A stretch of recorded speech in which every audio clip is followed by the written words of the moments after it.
चलिए,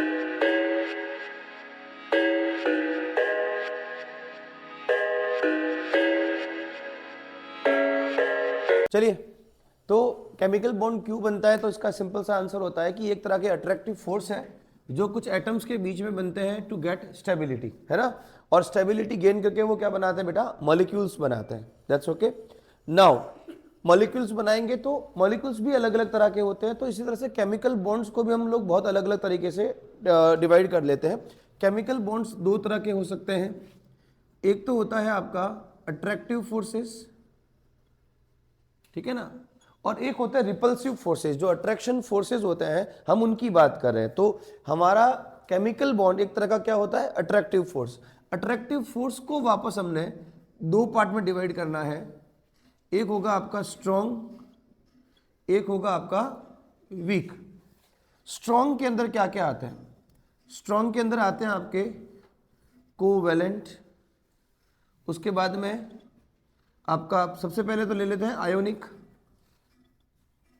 उसके बाद में कोवैलेंट, मेटेलिक, और एक आएगा आपका कोऑर्डिनेट।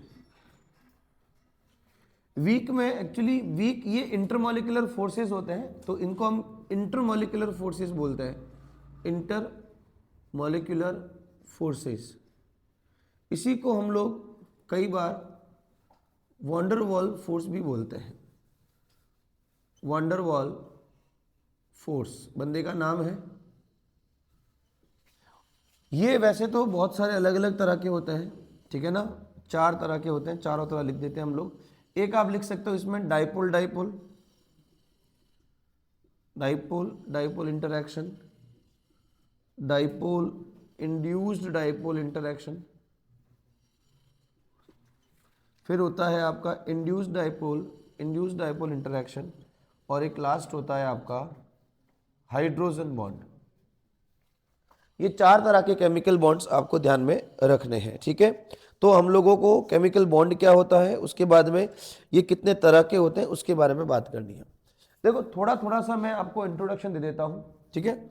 आयोनिक बॉन्ड और कोवेलेंट बॉन्ड के बारे में, ठीक है।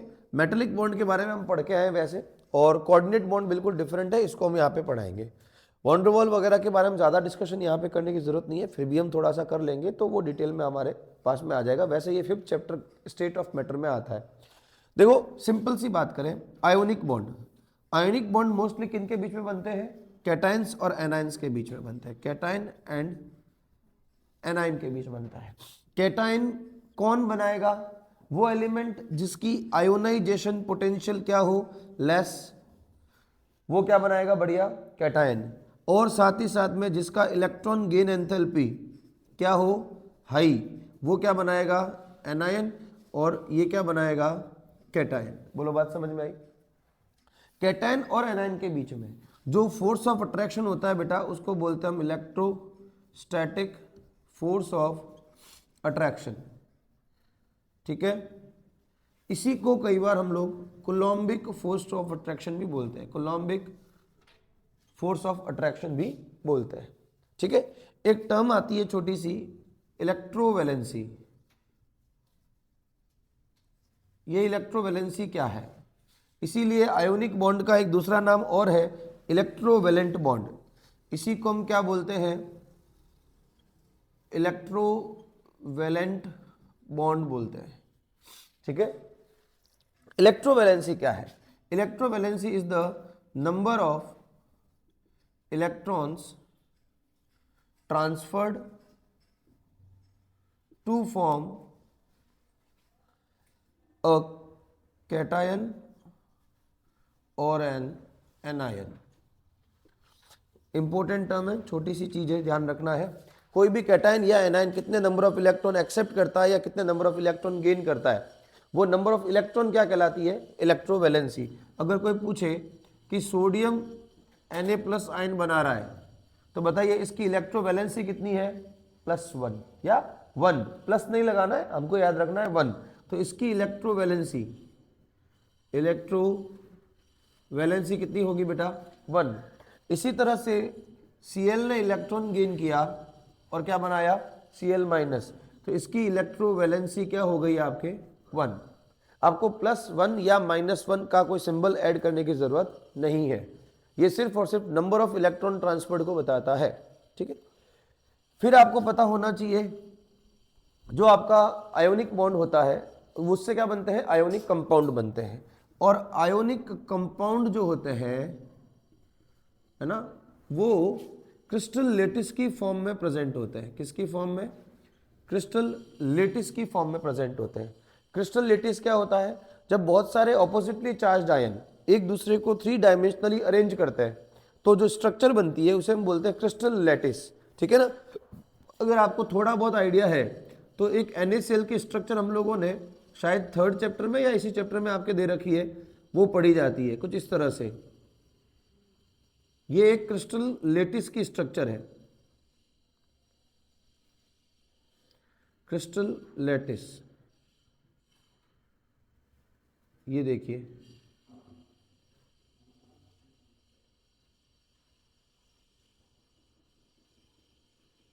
ये ऐसे, ये NaCl की क्रिस्टल स्ट्रक्चर है। इसमें Na+ और Cl- इस अलग अलग पोजीशंस पे ऐसे ऐसे खुद को अरेंज कर रखे होते हैं। कहने का मतलब ये है, जब बहुत सारे कैटायंस और एनायंस एक दूसरे के चारों तरफ सराउंडिंग होके एक तरह की 3 डायमेंशनल स्ट्रक्चर का फॉर्मेशन करते हैं, उसे हम क्या बोलते हैं, क्रिस्टल लेटिस बोलते हैं। चलो समझ में आई बात। एक इसी तरह का एक टर्म आपके दिमाग में आना चाहिए, लेटिस एंथैल्पी। मैं इसको थोड़ा सा इरेज कर देता हूं, ठीक है ना, हम आयोनिक बॉन्ड को और थोड़ा फर्दर डिस्कस करते हैं। देखिए, एक टर्म हमको याद रखनी है, लेटिस एंथैल्पी या लेटिस एनर्जी, दोनों एक ही बात है। लेटिस एंथैल्पी और लेटिस एनर्जी क्या होता है, 1 मोल आयोनिक बॉन्ड, 1 मोल आयोनिक बॉन्ड को चाहे आप फॉर्म कर रहे हो, चाहे आप इसको क्या कर रहे हो, ब्रेक कर रहे हो, तो जब फॉर्म होगा तो क्या होगा, released energy, released energy. Break के लिए क्या होगा, रिक्वायर्ड एनर्जी जो होती है उसे हम क्या बोलते हैं, लेटिस एनर्जी कहते हैं, लेटिस एंथैल्पी कहते हैं। 1 मोल आयोनिक बॉन्ड को उनके आयंस में तोड़ने के लिए जो रिक्वायर्ड एनर्जी है, या 1 मोल या आयंस से 1 मोल बॉन्ड बनाने के लिए, आयोनिक बॉन्ड बनाने के लिए जो रिलीज होने वाली एनर्जी है, उन दोनों को हम क्या बोलते हैं, लेटिस एनर्जी कहते हैं। जनरली कई बुक्स में आपको यही लिखा हुआ मिलता है कि 1 मोल आयोनिक बॉन्ड को उनके आयंस में ब्रेक करने के लिए जो रिक्वायर्ड एनर्जी है वो क्या कहलाती है, लेटिस एनर्जी कहलाती है। मोस्टली आप लोगों को इस वाले टर्म के लिए ज़्यादा प्रीफर किया जाता है, बट ये दोनों टर्म्स है एक ही है, कोई इसमें कुछ गलत नहीं है, कुछ अलग नहीं है, ठीक है। बस रिक्वायर्ड के लिए आगे लग जाएगा प्लस, और रिलीज होने के लिए क्या लग जाएगा, माइनस। एनर्जी जब रिलीज होती है तो आगे सिंबल क्या लग जाएगा, माइनस, और जब रिक्वायर्ड होती है तो क्या सिंबल लग जाएगा, प्लस। उससे ज़्यादा कुछ भी नहीं होगा, ठीक है। ये लेटिस एंथैल्पी कहलाती है, ठीक है। उसके अलावा 2-4 और बातें। आयोनिक बॉन्ड जो होता है बेटा, वो आपका नॉन डायरेक्शनल होता है। कैसा होता है, नॉन डायरेक्शनल। नॉन डायरेक्शनल का मतलब पता है क्या हो गया, नॉन डायरेक्शनल का मतलब ये हो गया कि ये जो आयोनिक कंपाउंड्स होते हैं, ionic compounds do not have any shape और ज्योमेट्री। इनकी अपनी कोई ना तो कोई शेप होती है पर्टिकुलर, ना ही कोई ज्योमेट्री होती है। They all are found in crystal lattice. All ionic compounds form crystal lattice. ये सब के सब लेटिस की फॉर्म में रहते हैं, बस उनके अंदर लेटिस की पोजीशन से ऊपर नीचे हो सकती है कि NaCl के अंदर कुछ और है ना, KCl के अंदर कुछ और, वो आगे पीछे हो सकता है, बट वो रहते सब के सब क्रिस्टल लेटिस की फॉर्म में ही रहते हैं, ठीक है। अब क्योंकि आपको पता है कि आयोनिक बॉन्ड सबसे स्ट्रॉन्गर बॉन्ड होता है या स्ट्रॉन्गेस्ट बॉन्ड होता है, तो इसलिए इन कंपाउंड्स के मेल्टिंग पॉइंट, बॉइलिंग पॉइंट हमेशा ही क्या होता है बेटा, हाई होता है ना। उसके अलावा आयोनिक कंपाउंड्स जो है, आयोनिक कंपाउंड्स जो है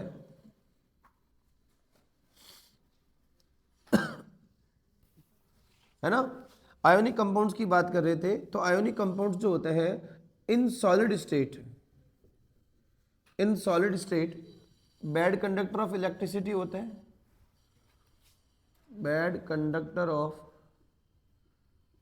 इलेक्ट्रिसिटी होते हैं, बट इन मोल्टन स्टेट और समटाइम इन एक्वस स्टेट ये क्या होते हैं, गुड कंडक्टर होते हैं।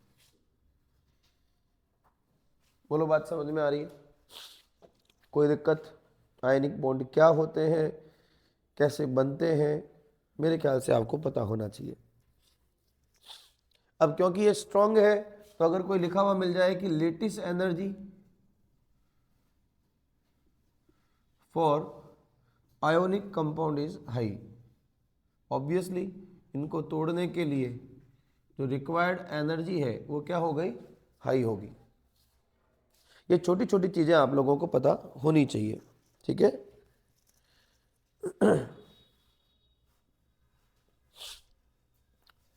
उसके अलावा always most of ionic compound जो होते हैं, मोस्ट ऑफ आयोनिक कंपाउंड जो होते हैं वो सॉलिड स्टेट में होते हैं, सॉलिड होते हैं, ब्रिटल होते हैं in nature, solid and brittle in nature, ठीक है। अब एक अलग से टर्म अगर आप समझने की कोशिश करें तो एक टर्म आती है सॉल्यूबिलिटी, ठीक है। केमिस्ट्री के अंदर एक कॉन्सेप्ट आता है लाइक डिसॉल्व्स लाइक, है ना, लाइक डिसॉल्व्स लाइक। इसका मतलब ये हो गया कि जो जैसा है वो अपने ही नेचर वाले जैसे कंपाउंड में डिसॉल्व होने की टेंडेंसी रखता है। इसका मीनिंग ये हो गया कि अगर कोई पोलर सॉल्यूट है तो वो पोलर सॉल्वेंट में डिसॉल्व होगा, अगर नॉन पोलर सॉल्यूट है तो वो नॉन पोलर सॉल्वेंट में डिसॉल्व होगा। और इस कॉन्सेप्ट के अकॉर्डिंग पोलर कभी भी नॉन पोलर सॉल्वेंट में डिसॉल्व नहीं होगा। टेक्निकली सिस्टम ये कहता है कि जो पोलर सब्सटेंस होगा वो पोलर में डिसॉल्व होगा, नॉन पोलर में डिसॉल्व होगा। ये एक सिंपल सा कॉन्सेप्ट है। अब ये तो एक सिंपल कॉन्सेप्ट है, बट अगर इसको अगर समझने जाए आयोनिक कंपाउंड के केस में आपको पता होना चाहिए सारे ही आयोनिक कंपाउंड कैसे होते हैं, पोलर नेचर के होते हैं। Ionic compounds are always polar, obvious है उनके पास एक कैटायन और एनायन है, तो ये तो पोलर होने ही है, ऐसा तो हो ही नहीं सकता कि ये पोलर नहीं हो या पोलैरिटी ना रखे।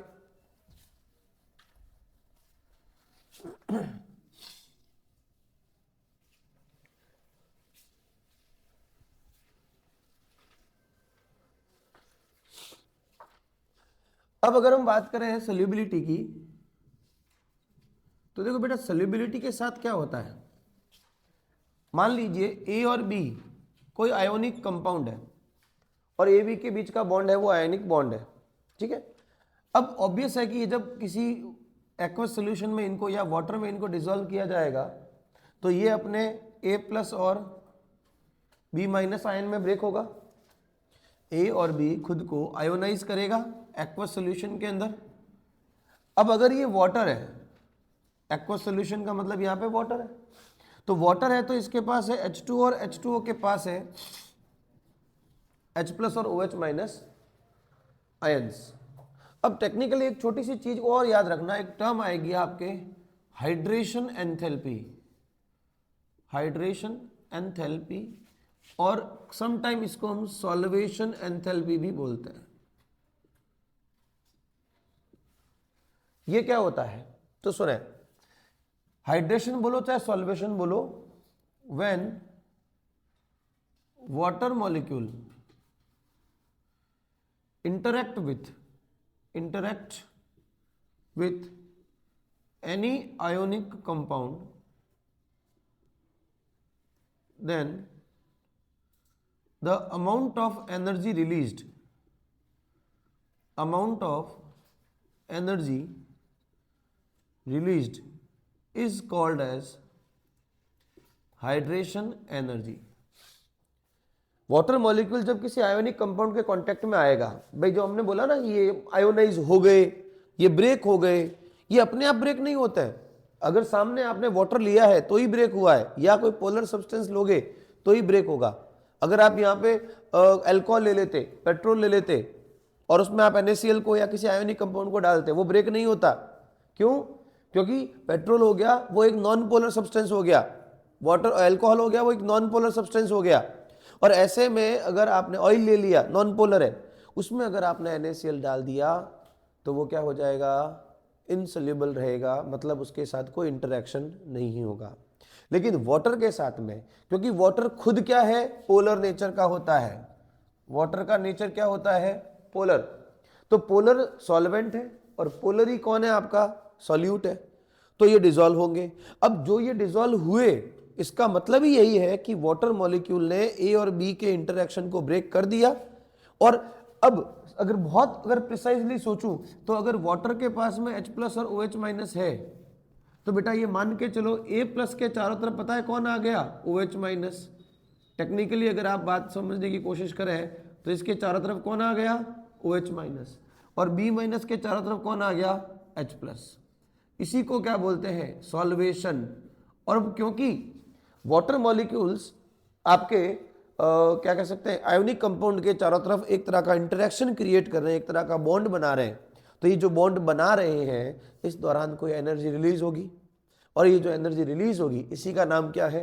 Hydration enthalpy.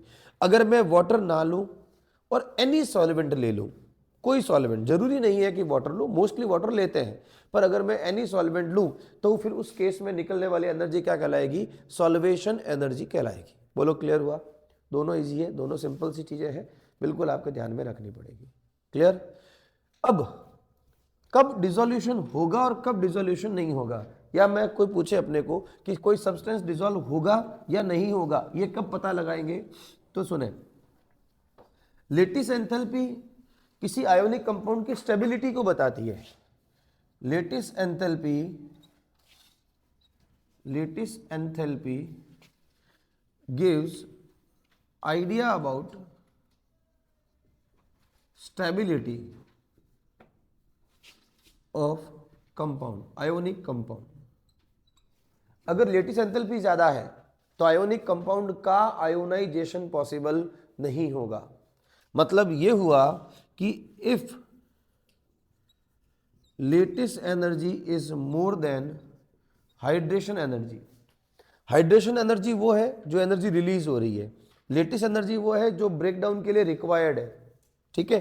तो ऐसे में इस ब्रेकडाउन के लिए रिक्वायर्ड एनर्जी अगर बहुत ज्यादा है और रिलीज होने वाली एनर्जी बहुत कम है, तो क्या डिसोल्यूशन होगा? नहीं होगा। नो डिसोल्यूशन या नो आयोनाइजेशन पॉसिबल नहीं है।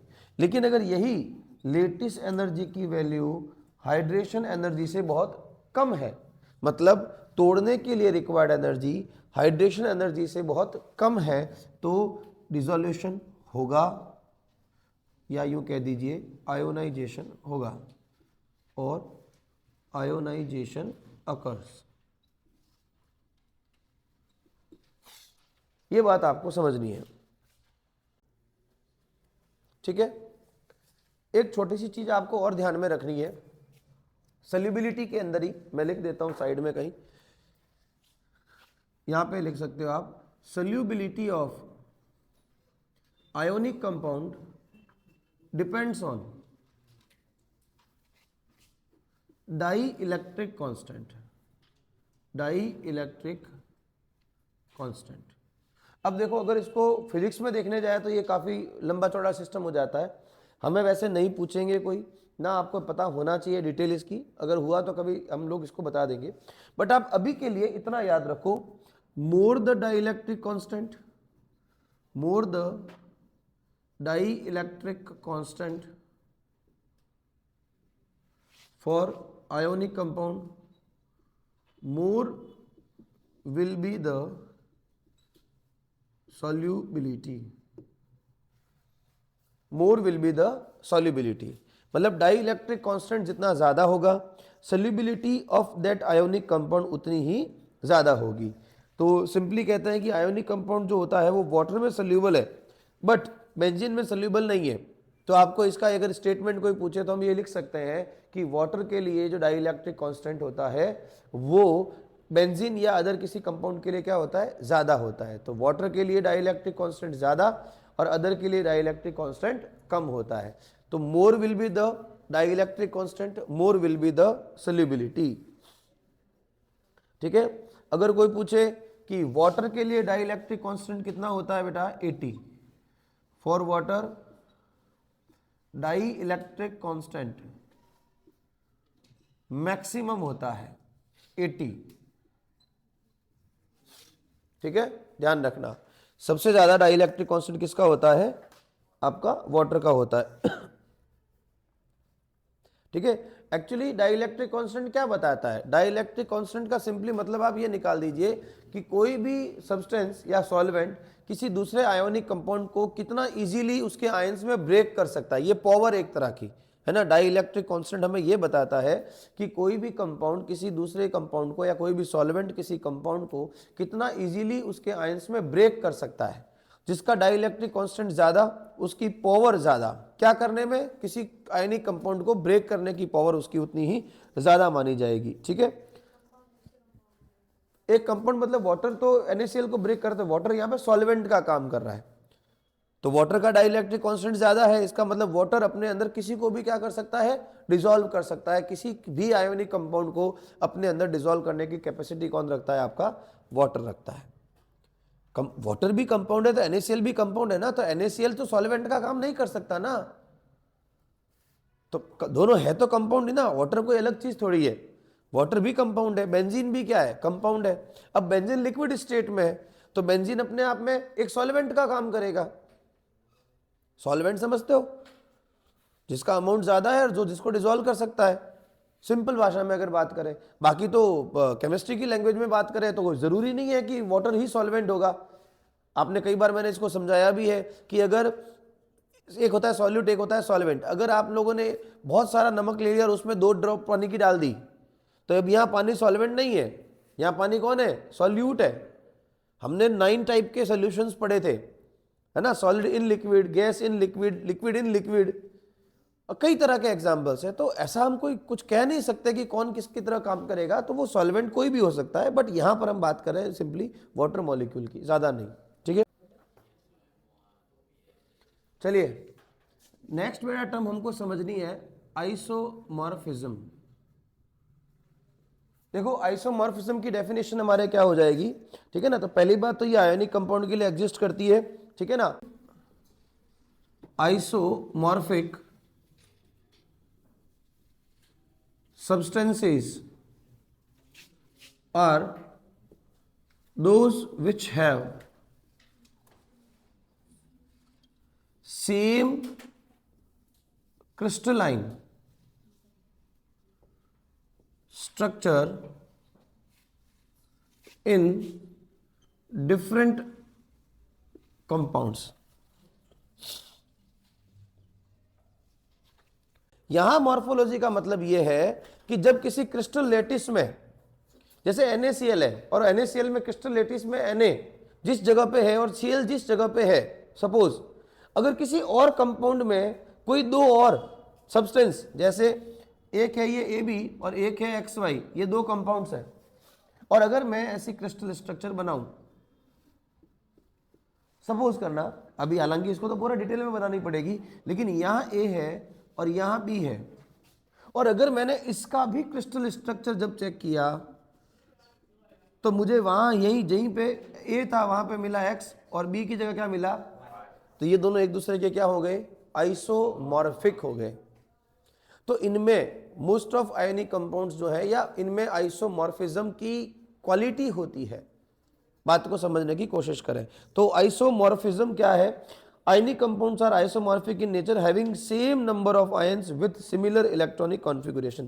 इसका एग्जाम्पल है आपका NaF and MgO. बात है नहीं बेटा. अगर हम बात करेंगे NaF और MgO की, तो NaF की क्रिस्टल स्ट्रक्चर में जहां Na और F है, उसी क्रिस्टल स्ट्रक्चर में आपका Mg और O है। ये आपको याद रखना है और कुछ दिमाग में नहीं रखना है। और आपको है ना, कोई पूछेगा नहीं कौन किसके साथ आइसोमॉर्फिक है, क्योंकि ये चीज आप नहीं बता सकते, आप देख के नहीं बता सकते। आपको स्टेटमेंट याद रखना पड़ेगा कि आपका जो आयोनिक कंपाउंड है वो मोस्टली क्या होते हैं, आइसोमॉर्फिक इन नेचर होते हैं। बाकी डिटेल अगर देखनी है तो अलग बात है, आप जितना करो। जैसे क्रिस्टल लेटिस जो है, इसको भी डिटेल में लेके जाए ना तो बहुत लंबी चौड़ी रामायण हो जाएगी। हमें उतना पढ़ना है जितना हमारे काम आ जाए। सिर्फ इतना समझना है कि जब दो आयोनिक कंपाउंड जैसे Na+ और Cl- है, ठीक है, ये किसी दूसरे Na+ या Cl- या कोई भी अदर आयोनिक कंपाउंड के पास जाएगा, तो ऐसे में ये एक दूसरे के इन दोनों के नहीं, एक दूसरे के इलेक्ट्रॉन क्लाउड को क्या कर देते हैं, हल्का सा डिस्टॉर्ट कर देते। डिस्टॉर्ट करने का मतलब उनका electron cloud as it is spherical नहीं रहता, स्पेरिकल नहीं रहता। ये जब दोनों एक दूसरे के कांटेक्ट में आते हैं तो ये एक ओवल शेप में आ जाते हैं। किस शेप में आ जाते हैं, ओवल। देखो इस शेप का भी फर्क पड़ता है। इसका मतलब है कोई चार्ज किसी भी तरफ एक तरह से पोलराइज नहीं है, सब इक्वली डिस्ट्रीब्यूटेड है। तो पोल्स होते हैं, तो पोल्स के केस में ये आयोनिक कंपाउंड की खासियत है कि जब इनके एक दूसरे के इलेक्ट्रॉन क्लाउड डिस्टॉर्ट हो जाता है। डिस्टॉर्ट कैसे, सिंपल सी बात समझो भाई, ये Na है, इसने अपना इलेक्ट्रॉन लूज किया और Cl ने इलेक्ट्रॉन गेन किया, तो इसके पॉजिटिव चार्ज और इसके नेगेटिव चार्ज के बीच में एक अट्रैक्शन आएगा, और इस अट्रैक्शन की वजह से ये हल्का सा और ये एक दूसरे में मर्ज हो जाएंगे। अब ये शेयरिंग नहीं है, ये इलेक्ट्रॉन क्लाउड एक दूसरे के साथ अट्रैक्ट हो रहे हैं। ये शेयरिंग इसको मत समझ लेना, ये अट्रैक्ट हुए। तो अब इसको कंबाइंडली हम इस तरह से लिख सकते हैं, तो हम बीच में कुछ नहीं बनाते।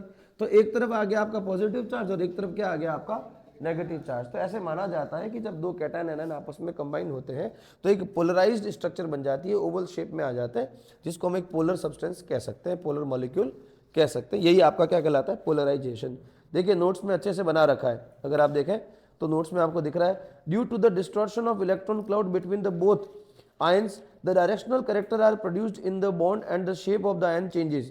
This results in the development of the covalent character in the ionic bond. यही हमने पढ़ा था। Due to polarization,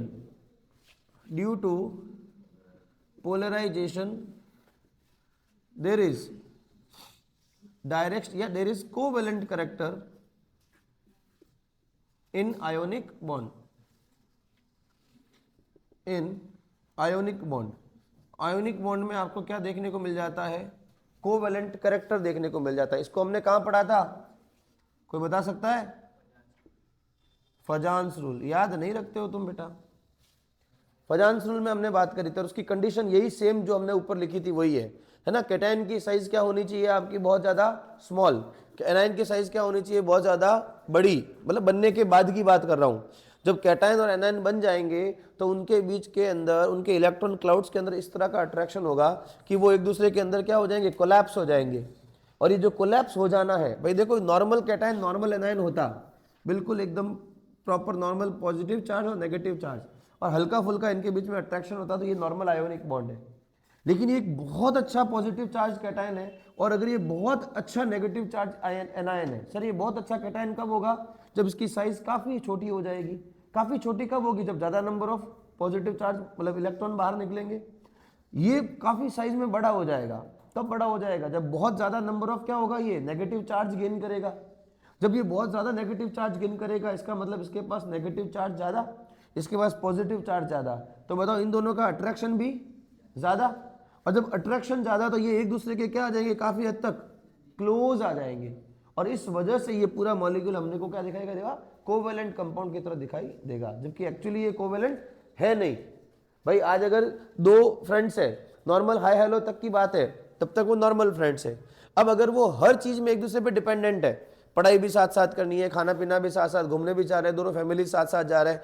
अब क्योंकि वो ज्यादा नंबर ऑफ डेज एक दूसरे के साथ शेयर कर रहे हैं, ज्यादा टाइम एक दूसरे के साथ शेयर कर रहे हैं, तो हम उन्हें दोस्त ना कह के फिर ये बोलेंगे तो भाई भाई जैसे हो गए, बहनों बहनों जैसी हो गई।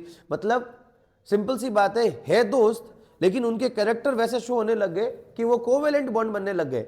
वैसे एक्चुअली कोवेलेंट बॉन्ड है नहीं, दोनों भाई भाई की तरह दिखते हैं, भाई भाई की तरह उनके फीचर्स आ रहे हैं। फीचर्स मतलब काम करने के तरीके, वो एक दूसरे की आदतें सेम है ना, पर वो एक्चुअली भाई तो नहीं है। पर उनमें कैरेक्टर किसका आ गया, भाई का। वही सेम चीज यहाँ पर है। तो ये फजान्स रूल भी आपको समझना जरूरी था, हमने पीछे समझाया था, ये वहां आया था ना पीछे, यहाँ आगे आएगा, इस 4th चैप्टर में ही था ना, हाँ, तो ये यहाँ और आएगा। इसको हम फजान्स रूल बोलेंगे और डिटेल में हम बात करेंगे, तब समझ लेना। फजान्स रूल क्या है, वापस क्लियर कर लो। फजान्स रूल में एक कैटायन और एक एनायन के बीच का जो आयोनिक अट्रैक्शन है, जब वो एक लिमिट के ओवर हो जाता है, एक लिमिट के ऊपर हो जाता है, तब उसे क्या बोलेंगे, उसमें कोवेलेंट कैरेक्टर आ जाता है। भाई दोस्ती हाय हेलो तक है, कभी कभार महीने 1-2 महीने में घर आना है, घर जाना है, इतना है, तब वो एक नॉर्मल दोस्ती है। लेकिन अगर कोई दिन में 2-2 बार 3-3 बार एक दूसरे के घर जा रहे हैं, ये वो कैरेक्टर नहीं है जो आयोनिक बॉन्ड शो करता है। क्या कहना चाहता हूं, जब आयोनिक बॉन्ड में, इंटर इलेक्ट्रॉनिक अट्रैक्शन में, जब अट्रैक्शन बहुत ज्यादा हो जाए, जब अट्रैक्शन बहुत ओवर हो जाए। अच्छा, ये ओवर कब होगा, जब एक कैटायन बहुत अच्छा कैटायन हो और एक एनायन बहुत अच्छा एनायन हो। सर अच्छा कैटायन अच्छा एनायन की क्या डेफिनेशन है, अच्छा कैटायन वो होगा जिसकी साइज बहुत छोटी होगी। सर साइज छोटी कब होती है, जितने ज्यादा नंबर ऑफ इलेक्ट्रॉन वो लूज करेगा, जितने ज्यादा नंबर ऑफ इलेक्ट्रॉन लूज करेगा। तो मुझे बताओ इसके पास जेड इफेक्टिव क्या होगा, हाई होगा कि नहीं होगा। जब इसने बहुत ज्यादा नंबर ऑफ इलेक्ट्रॉन लूज कर चुका है, तो ऐसे में न्यूक्लियस तो वो का वो है, तो इलेक्ट्रॉन्स कम पड़ रहे हैं, तो इलेक्ट्रॉन्स पर न्यूक्लियस का इफेक्ट क्या हो गया, ज्यादा। इसका उतना ही लीस्ट क्या होगा, जेड इफेक्टिव होगा। सर लीस्ट कैसे, प्रोटॉन तो इसके पास 10 है, 12 है, जो भी है, और इसने इलेक्ट्रॉन गेन कर लिए और एक्स्ट्रा 4, तो मान लीजिए 10 प्रोटॉन है तो 14 क्या हो गए इलेक्ट्रॉन, तो 14 इलेक्ट्रॉन होने की वजह से साइज क्या हो गई, ज्यादा, जेड इफेक्टिव क्या हो गया, बहुत कम। ऐसी कंडीशन में एक कैटायन और एक एनायन के बीच का जो इंटरेक्शन है वो इतना क्लोज हो जाता है कि उनके बीच में क्या बन जाते हैं, कोवेलेंट बॉन्ड बन जाते हैं, और इसी को हम बोलते हैं फजान्स रूल। अब वो एक्चुअली कोवेलेंट बॉन्ड नहीं होता, हमें लगता है कि वो एक कोवेलेंट बॉन्ड की तरह बिहेव करेगा। बात समझ में आई। तो ये फजान्स रूल है, आपके ध्यान में होना चाहिए, ठीक है ना। तो ये आयोनिक बॉन्ड में कोवेलेंट कैरेक्टर को प्रोड्यूस करने की बात करता है, ठीक है। कैटायन का Z effective high, small size होनी चाहिए, एनायन के लिए जेड इफेक्टिव लो और साइज क्या होनी चाहिए, हाई, तो उनके साइज क्या हो जाएंगे, डिस्टॉर्ट हो जाएंगे। ये जो साइज में डिस्टॉर्शन आया, ये जो इलेक्ट्रॉन क्लाउड का जो डिस्टॉर्शन आया, एक पॉजिटिव चार्ज नेगेटिव चार्ज के कुछ काफी हद तक क्लोज चला गया। देखो पॉजिटिव चार्ज में किसी तरह का कोई खास डिस्टॉर्शन नहीं आएगा, जिसकी साइज बड़ी होगी ना उसके अंदर डिस्टॉर्शन देखने को मिलेगा। पॉजिटिव चार्ज देखो आपके नोट्स में ऐसे ही लिखा हुआ है, लेकिन नेगेटिव चार्ज को कुछ इस तरह से ऐसे बनाया हुआ है। उसकी वजह क्या है, उसकी वजह यह है कि ये तो स्मॉल साइज है, तो स्मॉल साइज में डिस्टॉर्शन नहीं होगा क्योंकि इसका इलेक्ट्रॉन क्लाउड इस न्यूक्लियस के साथ स्ट्रांगली अट्रैक्टेड है। लेकिन इसके अंदर जो इसका जो इलेक्ट्रॉन क्लाउड है बाहर वाला, साइज बड़ी होगी ना, तो बाहर वाला उतना ही लेस अट्रैक्टेड है। तो जो लेस अट्रैक्टेड होगा वो क्या करेगा, अपने आप को स्ट्रेच करेगा, इसमें स्ट्रेच नहीं आएगा, और ये एक तरह से क्या आ गया, उसमें कोवेलेंट कैरेक्टर आ गया। बात को समझना है। तो फजान्स रूल छोटा सा आपको पता होना चाहिए। आयोनिक बॉन्ड में कोवेलेंट कैरेक्टर को एक्सप्लेन करने के लिए जो रूल आता है उसे क्या बोलते हैं, फजान्स रूल। क्या कंडीशंस है, cation should be small, anion should be high in size या large in size, strong Z effective in cation and least Z effective in anion. ये 2-3 बातें आपको, मतलब ये क्या समझाना चाहता है कि हर आयोनिक बॉन्ड में कोवेलेंट कैरेक्टर नहीं होता, केवल उनमें होगा जिनकी कैटायन की साइज बहुत छोटी और एनायन की साइज बहुत बड़ी होगी। बात समझ में आई। चलिए नेक्स्ट टर्म हमारे बेटा आ जाती है पोलराइजिंग पावर। अब पोलराइजिंग पावर का सिंपल मीनिंग ये है कि कोई भी कैटायन किसी भी एनायन को कितना ज्यादा डिस्टॉर्ट कर सकता है, कोई भी कैटायन किसी एनायन को की साइज को कितना ज्यादा डिस्टॉर्ट कर सकता है। जितना ज्यादा वो डिस्टॉर्ट करेगा उसका पोलराइजिंग पावर उतना ही क्या माना जाएगा, ज्यादा माना जाएगा। मतलब आपको यहाँ पे इस तरह से भी लिख सकते हो इसको, polarizing power of cation is directly proportional to polarizing power of cation is directly proportional to charge on cation. भाई वही सेम चीज हुई ना, चार्ज जितना ज्यादा साइज उतनी छोटी, वही सेम जितना ज्यादा चार्ज, अगर भाई एक एक्स है या मान लो कोई Z है, Z पे +1 है और +2 है और +3 है। बताओ इनमें से सबसे छोटी साइज किसकी? Z+3 की। और जिसकी साइज सबसे छोटी उसकी पोलराइजिंग पावर उतनी ही ज्यादा। तो क्या हम इस तरह से भी लिख सकते हैं कि चार्ज ज्यादा तो पोलराइजिंग पावर ज्यादा। तो पोलराइजिंग पावर की अगर डेफिनेशन की बात करें तो polarizing power of cation refers to the ability of cation to distort the electrons of anion, है ना। It is generally ability of cation to distort electron cloud of anion, और अच्छे से लिखें तो electron cloud of anion. Anion के electron cloud को कोई भी कैटायन कितना आसानी से डिस्टॉर्ट कर सकता है, उस एबिलिटी को हम क्या बोला जाता है? आपका पोलराइजिंग पावर बोला जाता है। पीपी इसको नॉर्मली बोल सकते हैं। Higher the polarising power of cation more will be the extent of polarizing. ठीक है, सिंपल सी बात है, जितना पोलराइजिंग पावर ज्यादा होगा उतना ही कंपाउंड में कोवेलेंट कैरेक्टर भी क्या आएंगे? ज्यादा आएंगे। ठीक है, polarising power of cation depends on 2 factors. 2 factor है, एक तो मैंने बता दिया आपको charge of cation, small the size of cation and high the charge तो the polarising power will be more. अब देखिए आपको कोई पूछे, सिंपल सा देखना, Na+ Mg2+ एंड Al3+, चलिए बताइए इनमें से सबसे ज्यादा पोलराइजिंग पावर किसका होगा? एक और ले लो, सिलिकॉन +4, बिल्कुल ठीक बात। अगर इनका ऑर्डर ऑफ पोलराइजिंग पावर देखें, पोलराइजिंग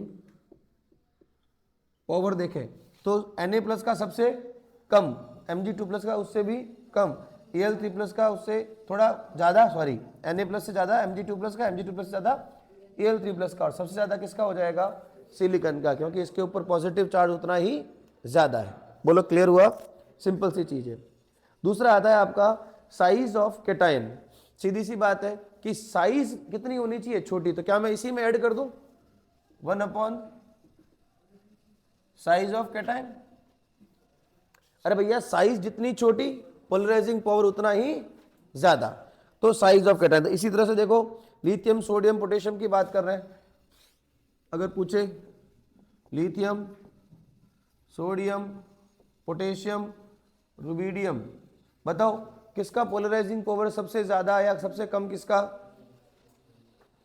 सबसे छोटी साइज किसकी? तो लिथियम का पोलराइजिंग पावर। बोलो बात समझ में आई? लास्ट क्लास से पहले हमने जो ना पढ़ा था डायगोनल रिलेशनशिप, वहां मैंने कहा था कि लिथियम क्लोराइड या लिथियम जो है वो कोवेलेंट कंपाउंड बनाने की टेंडेंसी अच्छी रखता है, क्योंकि पोलराइजिंग पावर क्या होता है उसका? बहुत अच्छा होता है। बोलो बात समझ में आई? इसी एक और टर्म है पोलराइजिबिलिटी, ध्यान से देखना, एक है पोलराइजिंग पावर, एक है पोलराइजिबिलिटी।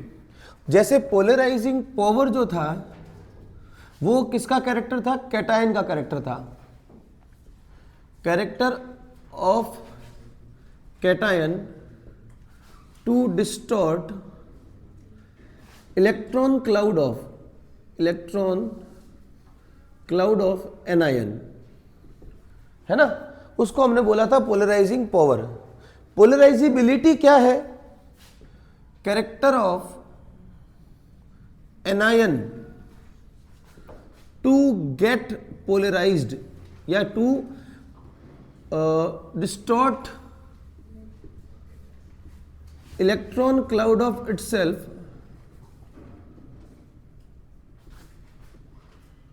Bye an cation. दोनों सेम ही है। पोलराइजिंग पावर किसका माना जाएगा? कैटायन का माना जाएगा, क्योंकि करने वाला कौन है? कैटायन। होने वाला कौन है? एनायन। तो एनायन पोलराइज हो रहा है तो उसे बोलते हैं पोलराइजिबिलिटी। एनायन की पोलराइजिबिलिटी, पोलराइज होने की टेंडेंसी। कैटायन के लिए क्या बात आती है?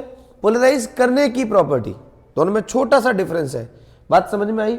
चीज वही रहेगी जो हम लोगों ने फजांस रूल में पढ़ा था। फजांस रूल एक बार हम और अच्छे से पढ़ेंगे, बट बात समझ में आई? Polarisability is the tendency of an anion to get polarised या टू गेट डिस्टॉर्ट इटसेल्फ। खुद के इलेक्ट्रॉन क्लाउड को डिस्टॉर्ट करने की जो टेंडेंसी होती है किसी एनायन की, वो क्या कहलाती है? पोलराइजिबिलिटी कहलाती है। ठीक है, तो higher the polarizability of an anion more will be the extent of polarizing power. Higher the polarizability PILITY of anion,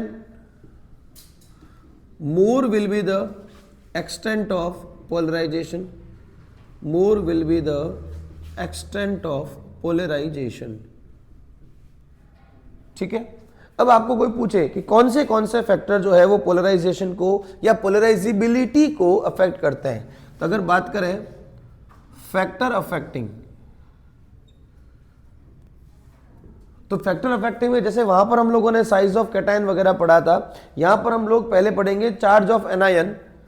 पहला हम बात कर लेते हैं चार्ज ऑफ एनायन और दूसरी हम बात करेंगे साइज ऑफ एनायन। ये तो सेम है, कल भी बोला था जितना बढ़िया पॉजिटिव चार्ज उतनी साइज छोटी, उतना ही पोलराइजेशन पावर ज्यादा। अब उल्टा करें, अगर एनायन के केस में, तो एनायन पर जितना ज्यादा नेगेटिव चार्ज उसकी साइज उतनी ही बड़ी और उतना ही बढ़िया उसका पोलराइजेशन होगा। बोलो बात सही है? तो इसका मतलब क्या मैं लिख सकता हूं, polarizability is proportional to charge of anion. Am I right? जितना ज्यादा एनायन पर चार्ज होगा उसकी पोलराइजिबिलिटी मतलब पोलराइज होने की टेंडेंसी उतनी बढ़िया होगी कि नहीं होगी? करने की नहीं, होने की, क्योंकि करता कौन है? कैटायन। होता कौन है? एनायन। बोलो ये क्लियर है? तो अगर आपको कोई पूछे कि N3 माइनस O2 माइनस और F माइनस 1 में से किसकी पोलराइजिबिलिटी ज्यादा है? N3 माइनस की पोलराइजिबिलिटी ज्यादा है किससे? O2 माइनस से। O2 माइनस की ज्यादा है किससे? F माइनस से। क्या बात हो रही है? पोलराइजिबिलिटी की बात हो रही है। बोलो क्लियर? ओके, ठीक। आगे अगर बात करें साइज ऑफ एनायन की, अभी मैंने बोला जितना बड़ा साइज ऑफ एनायन होगा पोलराइजेशन उतना ही बढ़िया होगा उसका। तो क्या यहां पर भी polarizability is proportional to size of anion लिखा जा सकता है? ठीक है। अब इसी तरह से अगर बात करें कि अगर F minus, Cl minus, Br minus और I माइनस की बात करें, किसकी पोलराइजिबिलिटी ज्यादा होगी? जिसकी साइज बड़ी है। इन चारों में से साइज सबसे ज्यादा किसकी? I की। तो मुझे बताओ पोलराइजिबिलिटी F माइनस की कम Cl से, Cl माइनस की कम Br से, Br माइनस की कम I माइनस से। यहां तक किसी को कोई दिक्कत? ओके, बता सकते हैं ना आराम से। Therefore, anion with high charge and large size undergoes greater extent of polarization due to which covalent character in the ionic bond increases. क्या समझे आप? आप अगर इन दोनों का मोरल ऑफ द स्टोरी निकाल कर देखें, पोलराइजेशन पावर को देखें चाहे पोलराइजिबिलिटी को देखें, तो एक चीज क्लियर हो गई कि कैटायन की साइज जितनी ज्यादा छोटी होगी, एनायन की साइज जितनी ज्यादा बड़ी होगी, उन दोनों के बीच का पोलराइजेशन उतना ही बढ़िया होगा और उतना ही ज्यादा उनके अंदर कोवेलेंट कैरेक्टर आएगा। अब इस पूरी बात को कंबाइंडली जो बताया वो है अपना फजान्स। किसने बताया? फजान्स रूल। नेक्स्ट टॉपिक है अपना फजान्स रूल। पहली बात, फजान्स रूल किसके बारे में बात करता है? फजान्स रूल बात करता है आयोनिक कंपाउंड्स में कोवेलेंट कैरेक्टर का, है ना। तो it tells us about covalent character in ionic bond. Ionic bond में कोवेलेंट कैरेक्टर की बात कौन करता है? आपका फजान्स रूल्स। ठीक है। अब ये किस किस पे डिपेंड करता है या ये क्या क्या चीज कहता है, तो सुने। सबसे पहला भाई, आयनिक बॉन्ड में कोवेलेंट कैरेक्टर कब आएगा? तो उसके लिए कुछ इसने कंडीशंस रखी है कि पहला है चार्ज ऑफ कैटायन। वही सेम जो भी मैंने बताया वही चलेगा, उसको ही थोड़ा सा इसने इलेबोरेट करा है वापस। तो पोलराइजेशन ऑफ बॉन्ड बढ़िया होगा अगर आपका कैटायन की साइज क्या है? बहुत छोटी। अच्छा, साइज की बात हो रही है तो साइज क्या है? बहुत सॉरी चार्ज की बात हो रही है। चार्ज क्या है, बहुत ज्यादा। भाई जितना ज्यादा किसी कैटायन पर चार्ज होगा उसकी साइज उतनी ही ज्यादा क्या हो गई, छोटी। अभी बात क्योंकि चार्ज की चल रही है तो क्या हम लिख सकते हैं पोलराइजेशन ऑफ बॉन्ड, या यूं कह दीजिए covalent character is proportional to charge of cation. Am I right? अगर जितना ज्यादा कैटायन पर चार्ज होगा उतना ही ज्यादा उस कैटायन में कोवेलेंट कैरेक्टर करने की टेंडेंसी ज्यादा होगी, और उतना ही ज्यादा उसका क्या करना है, वो कोवेलेंट अपना पोलराइजेशन किसी बॉन्ड का करवा सकता है। कैटायन पोलराइजेशन करवाता है, एनायन का पोलराइजेशन होता है। क्या हम ये लिख सकते हैं? फैक्टर अफेक्टिंग में आ गया। अभी मेन तो इसके ऊपर जो क्वेश्चन आएंगे वो समझना है, ठीक है। अब अगर आपको कोई पूछ ले कि जैसे मान लो NaCl, एग्जाम्पल देखें, NaCl MgCl2 और AlCl3 और SiCl4, क्वेश्चन समझे? बताइए इनमें से किस आयोनिक कंपाउंड में कोवेलेंट कैरेक्टर ज्यादा है और किस में कोवेलेंट कैरेक्टर कम है? समझ में आ गई बात? तो अगर बात हो रही है कोवेलेंट कैरेक्टर की तो मान के चलिए NaCl का कोवेलेंट कैरेक्टर MgCl2 से कम, Mg का AlCl3 से कम और SiCl4 का सबसे ज्यादा। सिंपल अगर कोई पूछे तो इसका कारण है कैटायन जो इसके अंदर प्रेजेंट है। जितना ज्यादा कैटायन पर चार्ज होगा वो उतना ही ज्यादा कोवेलेंट कैरेक्टर रखेगा। बोलो क्लियर है? तो covalent character in ionic bond की बात समझ गई। अगर कोई इसी को देखो, यही सब चीजें एक्सटेंट ऑफ पोलराइजेशन पूछ लेता, यही क्वेश्चन को अगर वो ये पूछ लेता कि what is the order of the extent of polarization for those, तो क्या आप एक्सटेंट ऑफ पोलराइजेशन भी लिख सकते हो ना? वो तो बात अभी पीछे समझ में भी आई गई है। जितना ज्यादा चार्ज ऑफ कैटायन होगा उसमें पोलराइजेशन करने की प्रॉपर्टी उतनी ही क्या हो गई, ज्यादा। तो उसके अंदर पोलराइज करने की प्रॉपर्टी ज्यादा, इसका मतलब एक्सटेंट ऑफ पोलराइजेशन का मतलब capacity of polarization. Limit of polarization क्या है, बहुत ज्यादा। लिमिट ऑफ पोलराइजेशन करने की टेंडेंसी NaCl की सबसे कम, MgCl2 की उससे कम, Al थोड़ी ज्यादा, AlCl3 की उससे ज्यादा और SiCl4 की सबसे ज्यादा होगी। बोलो इसमें कोई दिक्कत हुई? बहुत सिंपल है ना। तो फजांस रूल पे डिपेंड ये जो फैक्टर है वो आपको समझ में आने चाहिए, ठीक है। नेक्स्ट अगर बात करें, नेक्स्ट है साइज ऑफ कैटायन। नेक्स्ट आपका हो जाएगा साइज ऑफ कैटायन। क्या समझते हो? साइज ऑफ कैटायन क्या होनी चाहिए, उतनी ही छोटी। तो क्या हम यहां लिख सकते हैं कोवेलेंट कैरेक्टर या पोलराइजेशन पावर, या आप लिख सकते हो पोलराइजेशन ऑफ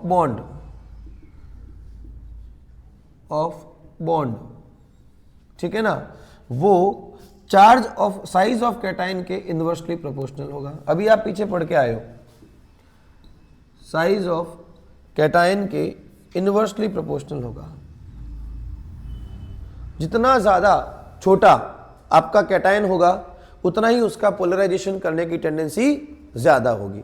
ये भी क्लियर है?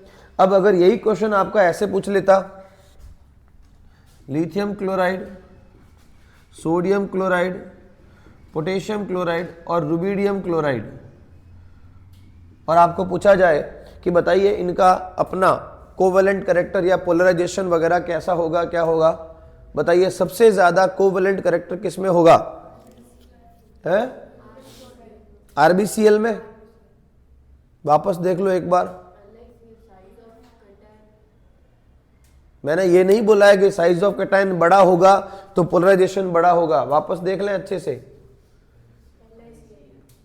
बेटा, इसको देखो ना। अब उसको क्यों देख रहे हो, इसको देखो ना। अप टू डाउन आते हैं तो साइज क्या होती है, बढ़ेगी। तो अप टू डाउन साइज बढ़ेगी, तो ऐसे में अगर आप कहें तो सबसे बड़ी साइज किसकी है? तो साइज बड़ी तो पोलराइजेशन ऑफ बॉन्ड या कोवेलेंट कैरेक्टर क्या, कम। तो how can you say that कि RBCl इज हाईली पोलराइज्ड और कोवेलेंट कैरेक्टर? नो। LiCl की कोवेलेंट कैरेक्टर क्या हो गई, ज्यादा NaCl से। NaCl की ज़्यादा हो गई KCl से और KCl की ज़्यादा हो गई RbCl से, रुबिडियम क्लोराइड से। ऐसी गलती ना करें, छोटी छोटी चीज़ें, पर बिल्कुल क्रिस्टल क्लियर होना चाहिए ये चीज़। बोलो बात समझ में आई? तो LiCl का कोवेलेंट कैरेक्टर ज़्यादा, ठीक है ना। अब हाँ, अब उल्टा कोई पूछ लेता, सपोज ये किसका है, कोवेलेंट कैरेक्टर का ऑर्डर है, ऑर्डर ऑफ कोवेलेंट कैरेक्टर। अब हाँ, अगर आयोनिक कैरेक्टर बोल दे तो उल्टा हो जाएगा। अब टॉपिक ही पढ़ रहे हैं कोवेलेंट कैरेक्टर, तो जो भी आपने टॉपिक में कोवेलेंट कैरेक्टर डिसाइड किया उसका रिवर्स क्या हो जाएगा, आयोनिक कैरेक्टर। तो सबसे ज्यादा आयोनिक कौन है, रुबिडियम क्लोराइड, ठीक है। उसके बाद पोटेशियम क्लोराइड, NaCl, और सबसे खराब या सबसे कम आयोनिक कैरेक्टर किसमें है, लिथियम क्लोराइड में। क्लियर है, समझ में आ गई बात? ठीक है।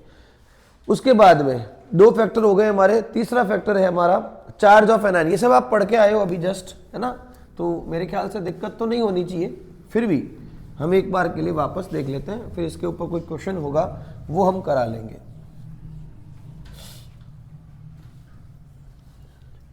थर्ड आपका जो फैक्टर है वो है आपका charge of anion. Charge of anion, charge of anion में क्या पढ़ा था, पोलराइजेशन या पोलराइजिबिलिटी, सीधा ही करो, पोलराइजिबिलिटी या कोवेलेंट कैरेक्टर, ठीक है, is directly proportional to charge of anion, right है। चार्ज ऑफ एनायन जितना ज्यादा होगा उसका कोवेलेंट कैरेक्टर उतना ही ज्यादा होगा, पोलराइजिबिलिटी उतनी ही क्या हो गई, ज्यादा होगी। अगर बात करें एग्जाम्पल्स की तो बताइए, Al2O3, फिर आपके आ जाए मान लो Aln, और एक आ जाए आपका AlF3। बताइए इन तीनों में से, ये अच्छा क्वेश्चन है, इन तीनों में से किसके अंदर कोवेलेंट कैरेक्टर ज्यादा होगा और किसके अंदर कम होगा, बताइए। बेटा आयन देखो ना, ऑक्सीजन के ऊपर -2 है, नाइट्रोजन पे -3 है और F पे -1 है। अरे तीनों में एल्यूमिनियम तो +3 में ही तो है, तो आपको एल्यूमिनियम को तो देखना ही नहीं है।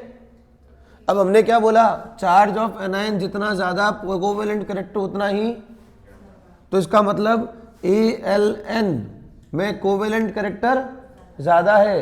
क्या हुआ, कहाँ अटक गए?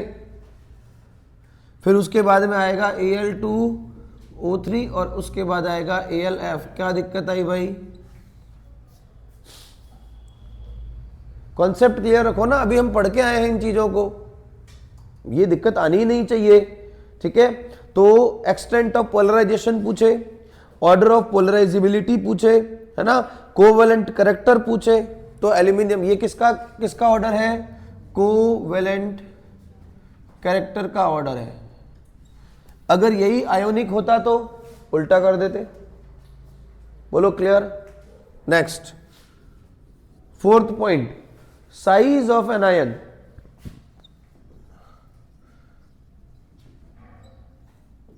साइज ऑफ एन आयन में क्या बोलेंगे, वही सेम चीज, कोवेलेंट कैरेक्टर या पोलराइजिबिलिटी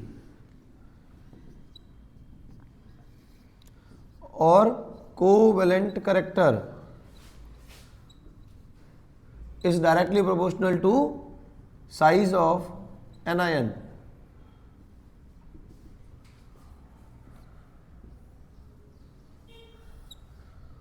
एनायन की साइज जितनी बड़ी होगी उसके अंदर कोवेलेंट कैरेक्टर उतना ही ज्यादा होगा, ठीक है। एग्जाम्पल के तौर पे अगर हम NaF NaCl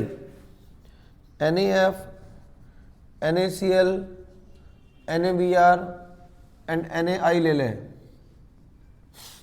और आपको पूछे इनमें कोवेलेंट कैरेक्टर किसका ज्यादा होगा, NaI का, तो सीधा हम ये लिख सकते हैं ना।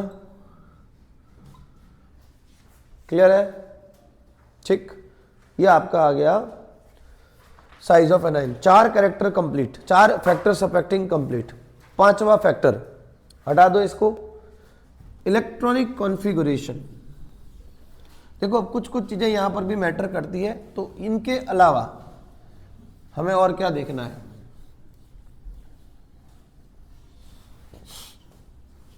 ध्यान से देखें। नेक्स्ट है electronic configuration of cation, fifth factor, electronic configuration of cation.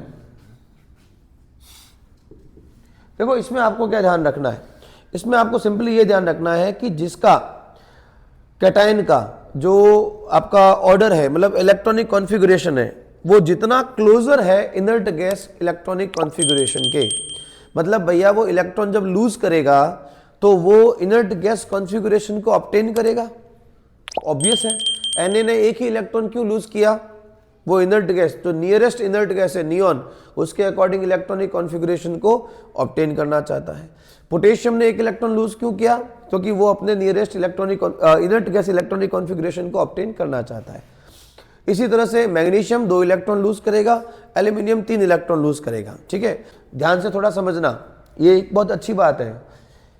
एक होता है एक 8 इलेक्ट्रॉन, भाई देखो इनर्ट गैस इलेक्ट्रॉनिक कॉन्फ़िगरेशन की बात करें तो आपके पास में 2, 8, 18 ऐसा रहता है ना। तो बहुत सारे ऐसे हैं जिनके आउटर मोस्ट शेल में सिर्फ 8 इलेक्ट्रॉन रहता है, जैसे आपका नियॉन हो गया। ठीक है, लेकिन बहुत सारे ऐसे हैं जिसके आउटर इलेक्ट्रॉनिक कॉन्फ़िगरेशन मतलब लास्ट शेल में 18 इलेक्ट्रॉन्स है, जिसके लास्ट शेल के इलेक्ट्रॉनिक कॉन्फ़िगरेशन में 18 इलेक्ट्रॉन है, वो ज्यादा कोवेलेंट कैरेक्टर रखेगा कंपैरेटिवली उसके जिसके पास 8 इलेक्ट्रॉन्स है। देखो सवाल समझना, NaCl का और CuCl का, देखो चीजें समझनी पड़ेगी आपको। आपको बात कर रहे हैं इलेक्ट्रॉनिक कॉन्फ़िगरेशन ऑफ कैटायन की, समझते रहो बात को। NaCl में Na का सिस्टम क्या बन रहा है? प्लस, और प्लस में इसका इलेक्ट्रॉनिक कॉन्फ़िगरेशन आ जाएगा 2 and 8, 1s2, 2s2, 2p6, खत्म।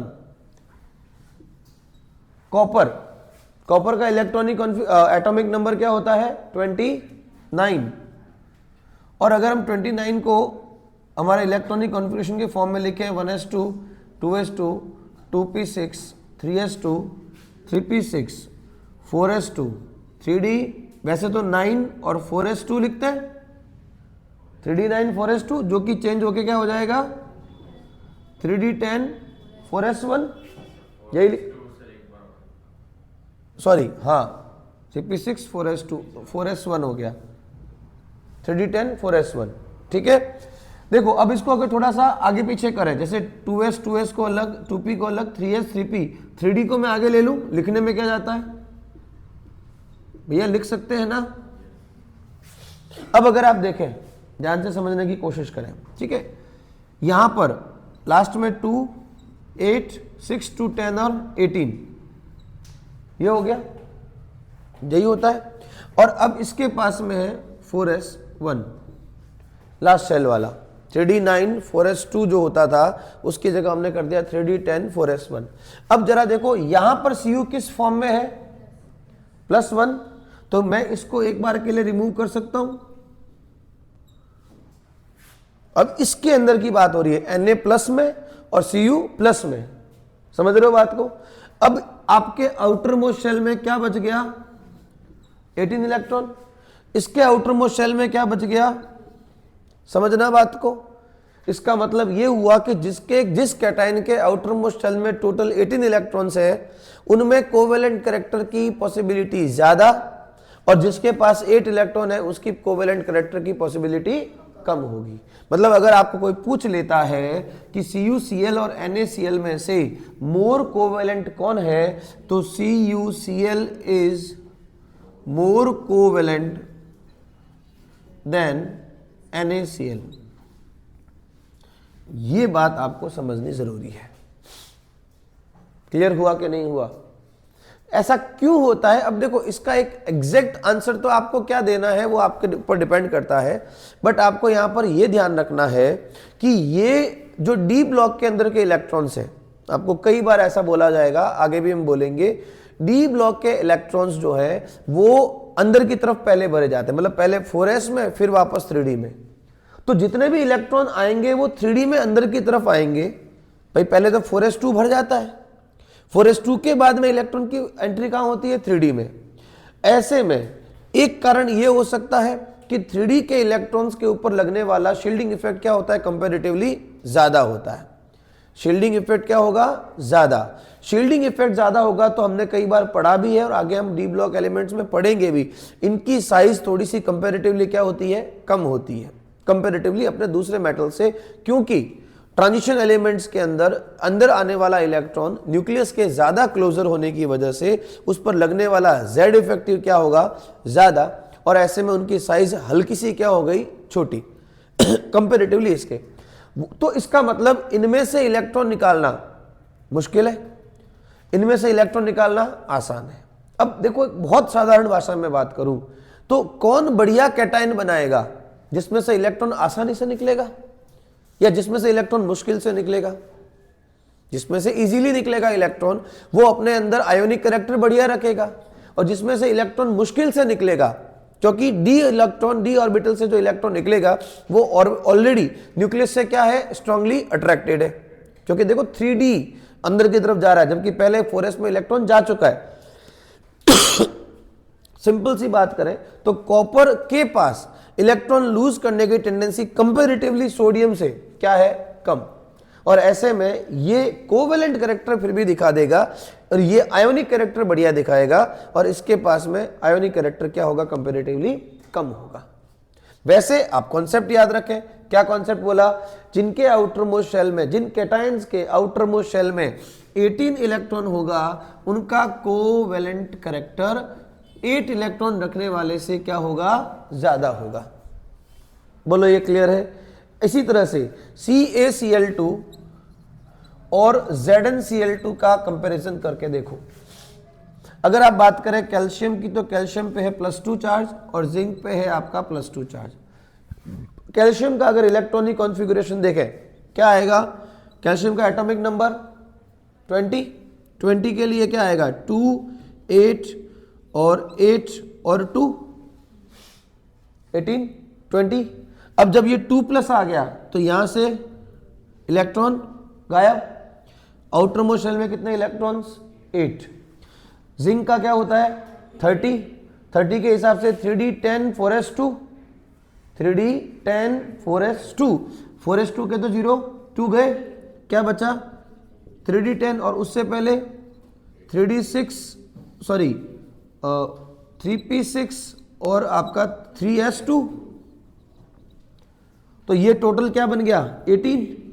तो इसके आउटर मोस्ट शेल में 18 इलेक्ट्रॉन, इसके आउटर मोस्ट शेल में 8 इलेक्ट्रॉन। इतना तो समझ ही गए हो कि पूरा करके बताऊं, वैसे 20 30 1s2 2s2 कर लोगे ना।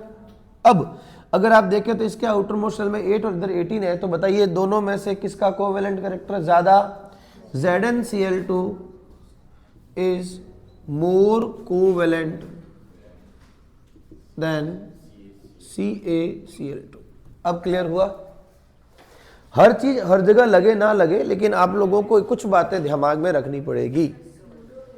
स्यूडो इनर्ट गैस का मतलब ये हो गया कि हम लोग वैसे इनर्ट गैस के आउटर मोस्ट शेल में 8 इलेक्ट्रॉन कॉन्सेप्ट दिमाग लगाते हैं, लेकिन बाकी वाले जो इनर्ट गैस में नीचे की तरफ आ रहे हैं, जैसे जैसे आप इनर्ट गैस में नीचे की तरफ आते हो उनके अंदर इनर्टनेस कम हो रही है। जैसा कि अगर आपको पता हो तो हम लोगों ने एक्सेप्शन ऑफ ऑक्टेट रूल में आगे हम पढ़ेंगे कि ऑक्टेट रूल में 8 इलेक्ट्रॉन होने चाहिए, और ऑक्टेट रूल की वजह से, ऑक्टेट या 8 इलेक्ट्रॉन की वजह से वो बॉन्ड नहीं बनाते। लेकिन आगे जाके हम लोग जब पी ब्लॉक के अंदर डिटेल में बात करेंगे तो जिनॉन एंड क्रिप्टॉन बॉन्ड बनाते हैं। तो जिनॉन और क्रिप्टॉन बॉन्ड बनाते हैं, जबकि हम तो कहते हैं कि इनर्ट गैस तो बॉन्ड नहीं बनाती है। तो स्यूडो का मतलब होता है फॉल्स, पता है आपको? स्यूडो का मतलब होता है फॉल्स, झूठा। हाँ, स्यूडोपोडिया अमीबा में होता है ना स्यूडोपोडिया, तो स्यूडोपोडिया का मतलब झूठे पैर। वैसे कोई टेक्निकली अमीबा में कोई पैर नहीं होता है, पर वो पैर की तरह लोकोमोशन करता है, अगर आपको याद हो तो। ठीक, तो झूठे तरह के पैर है। इनर्ट गैसेज में से भी प्रॉपर इनर्ट गैसेज आपके हीलियम, नियॉन, आर्गन तक की बात करते हैं, पर आर्गन या आर्गन से बाद में हम धीरे धीरे उसको थोड़ा झूठा बोल देते हैं कि मतलब इनर्ट गैस तो इनर्ट होनी चाहिए, बॉन्ड नहीं बनाने चाहिए, लेकिन ये तो बॉन्ड बना लेते हैं।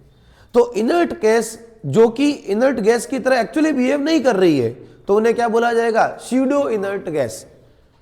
और स्यूडो इनर्ट गैस का मतलब अब ये बॉन्ड बना लेती है क्योंकि इनके पास में 18 इलेक्ट्रॉन्स आ गए। तो ये भी थोड़ा सा टेक्निकल चीजें हैं जो ध्यान में रखनी है आपको। प्रॉपर आपको इनर्ट गैस बोले तो हीलियम, हालांकि हीलियम भी कई बार इनर्ट गैस में काउंट होती है, नहीं होती है ऑक्टेट रूल के अकॉर्डिंग, बट क्योंकि वो किसी के साथ रिएक्शन नहीं करती है इसलिए इनर्ट है। नियोन है, आर्गन है, लेकिन उसके बाद में क्रिप्टॉन, जिनॉन वगैरह जो है वो थोड़ा सा दिक्कत कर देती है, ठीक है ना। तो इस चीज का थोड़ा सा ध्यान रखना है, ठीक है। जिन नियोन आर्गन तक आप इनर्ट गैस प्रॉपर बोल सकते हो, क्रिप्टॉन, जिनॉन और ये लोग थोड़ा सा inert gas, pseudo inert gas कहलाती है। बोलो क्लियर हुआ, समझ में आई बात? ठीक है, ये आपका आयोनिक बॉन्ड का पूरा पोर्शन खत्म होता है। हमने केमिकल बॉन्ड शुरू किया। केमिकल बॉन्ड क्या होता है थोड़ा बहुत इंट्रोडक्शन करने के बाद सीधा हमने बताया टाइप ऑफ केमिकल बॉन्ड। दो तरह के बॉन्ड थे, स्ट्रॉन्ग एंड वीक। स्ट्रॉन्ग के अंदर सबसे पहले हमने पढ़ा आयोनिक, और आयोनिक बॉन्ड के लगभग जितने भी कैरेक्टर्स हुआ करते हैं वो सब हमने यहां पढ़ लिए। अब हमारे बारी आ रही है कोवेलेंट बॉन्ड की।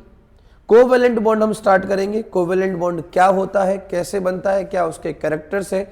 ऑक्टेट रूल को फॉलो करता है कोवेलेंट बॉन्ड, और ऑक्टेट रूल किस पे अप्लाई होता है, किस पे अप्लाई नहीं होता है, एक्सेप्शंस कौन कौन से हैं, वो सारा हम कोवेलेंट बॉन्ड में समझेंगे। फिर हम कोऑर्डिनेट बॉन्ड थोड़ा सा ज़्यादा नहीं, ऑर्गेनिक कंपाउंड में नहीं, इनऑर्गेनिक कंपाउंड के अंदर कोऑर्डिनेट बॉन्ड देखेंगे क्या होता है वो। मेटेलिक बॉन्ड वैसे आपको पढ़ाया जा चुका है, फिर भी मेटेलिक बॉन्ड के बारे में भी यहाँ पे चर्चा करेंगे। फिर इनकी रेडियस वगैरह की बातें हम पहले ही कर चुके हैं तो ज़्यादा दिक्कत नहीं आई होगी। एंड देन हमारा ये कंप्लीट हो जाएगा। वंडरवॉल अगर 5th चैप्टर होता है तो उसमें करवा देंगे, और यहाँ होगा तो हम यहाँ करवा देंगे, ठीक है।